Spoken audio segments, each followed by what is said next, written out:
हम आपस में ये गढ़ भजन प्रस्तुत करना चाहा और उम्मीद है कि आपको पसंद आलू और पसंद आलू प्लीज लाइक कमेंट और शेयर जरूर करें।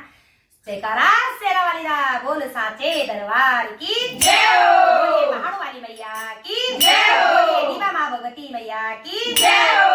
ओ मन लगी गे मेरो